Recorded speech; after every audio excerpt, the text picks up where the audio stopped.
Добро пожаловать в мой канал. Donald Trump a accusé mercredi son ancien conseiller Steve Bannon d'avoir perdu la raison, dans une cinglante déclaration qui marque une rupture avec celui qui fut l'une des stratèges de sa spectaculaire victoire de 2016.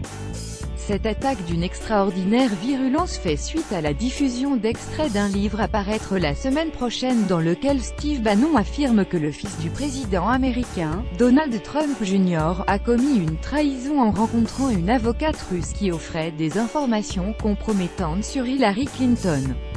Steve Bannon n'a rien à voir avec moi ou ma présidence. Quand il a été limogé, il n'a pas seulement perdu son travail, il a perdu la raison, a réagi le 45e président des États-Unis dans un bref communiqué. Steve n'a eu qu'un rôle très limité dans notre victoire historique, ajoute-t-il, accusant son ancien proche conseiller d'avoir passé son temps à la Maison-Blanche à faire feuilleteur de fausses informations aux médias pour se rendre plus important qu'il n'était. Changement spectaculaire. Le changement de ton est spectaculaire vis-à-vis de cet ami que Donald Trump qualifiait il y a moins de 5 mois d'homme bien traité injustement par la presse. L'entourage de M. Trump est au centre d'une enquête menée par le procureur spécial Robert Mueller sur une possible collusion avec la Russie en vue d'influencer l'élection de novembre 2016. Donald Trump et Moscou nient toute entente, mais un rapport du renseignement américain affirmait en janvier que le Kremlin a clairement cherché à affaiblir Hillary Clinton. 4 membres de la campagne Trump sont poursuivis dans cette affaire, dont Paul Manafort, ex-directeur de la campagne, inculpé le 30 octobre notamment pour blanchiment d'argent. Le général Michael Flynn, conseiller à la sécurité nationale du président républicain avant de démissionner, a également plaidé coupable d'avoir menti au FBI sur ses conversations avec l'ambassadeur de Russie aux États-Unis, Sergueï Kislyak. Les enquêteurs s'intéressent notamment à une rencontre entre le fils aîné de M. Trump, Donald Jr., accompagné de Jared Kushner, gendre et proche conseiller de M. Trump, ainsi que Paul Manafort, et Natalia Veselnitskaya, le 9 juin 2016. Selon le clan Trump, cette rencontre n'a duré que quelques minutes et l'avocate présumée liée au Kremlin n'a donné aucune information de valeur pour incriminer la candidate démocrate. Les 3 personnes les plus importantes de la campagne ont pensé que c'était une bonne idée de rencontrer un gouvernement étranger dans la Trump Tower, dans la salle de conférence du 25e étage, sans avocat. Il n'avait pas d'avocat, explique M. Bannon à Michael Wolff, auteur du livre Le Feu et la Fureur, dans la Maison-Blanche de Trump, cité mercredi par le quotidien The Guardian.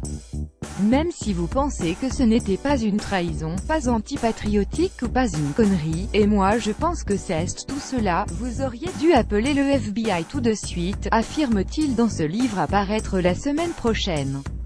Melania en larmes. Selon lui, l'équipe du procureur Mueller se concentre sur le blanchiment d'argent et leur chemin vers Trump passe directement par Paul Manafort, Don Jr. et Jared Kushner. L'enquête s'intéresse aussi aux énormes prêts consentis par la banque allemande Deutsche Bank à Jared Kushner, à la tête d'un empire immobilier. Le truc de Kushner sent mauvais. Ils vont aller directement vers cela, dit-il. Stephen Bannon représentait le pôle nationaliste et populiste de la campagne du candidat républicain et a souvent été dépeint comme l'artisan de la victoire de M. Trump. Mais ses relations avec Jared Kushner et son épouse, Ivanka, se sont dégradées jusqu'à son éviction de la Maison-Blanche en août.